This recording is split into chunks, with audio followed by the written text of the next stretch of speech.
was the embracing of people. Rahul Gandhi अब राजनीति नहीं बल्कि झूठ गढ़ने और देश के संस्थानों पर कीचड़ उछालने के धंधे में माहिर हो गए हैं। हारे तो ईसीआई बेईमान, जीते तो लोकतंत्र बच गया। यानी इनके हिसाब से जनता की मर्जी सिर्फ तब सही है जब कांग्रेस जीत रही हो।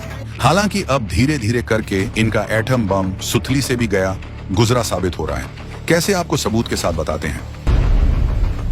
बेंगलुरु के महादेवपुरा को लेकर राहुल गांधी ने दावा किया कि 120 स्क्वायर फीट के कमरे में 80 वोटर दर्ज। सुनते ही लगा कोई क्राइम थ्रिलर फिल्म का ट्रेलर आने वाला है, लेकिन कैमरा पहुंचा तो मकान मालिक कांग्रेस का ही सदस्य निकला। और भाई साहब खुद कह बैठे, राहुल जी शायद कंफ्यूज हैं, मतलब अपने ही सबूत पर अपनी पार्टी के आदमी ने कैंची चला दी। इस रिसर्च के लिए इन्हें नोबेल इन कॉमेडी मिलना चाहिए। दूसरा सबूत देखकर तो राहुल गांधी की फर्जी दावों पर शक और बढ़ जाता है, क्योंकि कांग्रेस ने कर्नाटक में अपने ही मंत्री को पार्टी से सिर्फ इसलिए निकाल दिया क्योंकि उन्होंने आगे आकर कहा कि वोटर लिस्ट तब बनी थी जब हम सत्ता में थे, हमें शर्म आनी चाहिए, हमने ऐसा होने दिया। हमने तब ड्राफ्ट सूची जांच क्यों नहीं की? अब बताइए, कांग्रेस के खुद के लोगों को इस अड़ियल शहजादे पर भरोसा नहीं तो देशवासी क्यों करेंगे?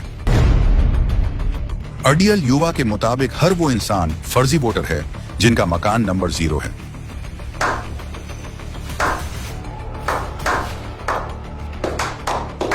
लगता है गांव देहात की गली में घूमने का अनुभव इन्होंने गूगल स्ट्रीट व्यू पर ही लिया होगा।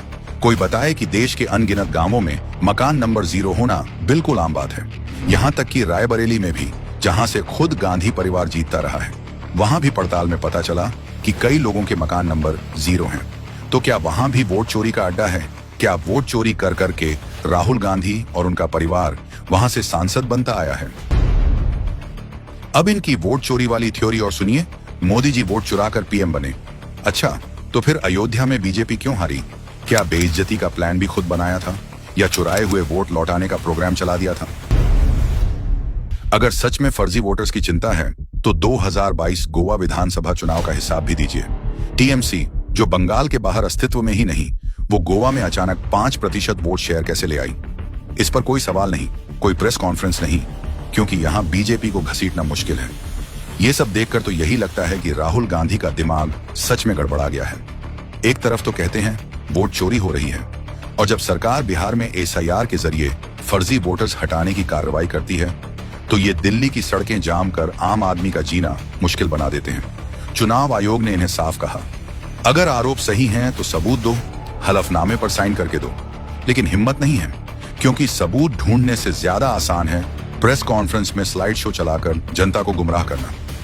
आज हालत यह है कि इंडी वाले लोग ऑन रिकॉर्ड पर इनके दावे झुठला रहे हैं, लेकिन राहुल गांधी फिर भी यकीन दिलाने में लगे हैं, जैसे कोई बच्चा गर्म तवे पर हाथ रखकर भी कहे, देखो मुझे कुछ नहीं हुआ।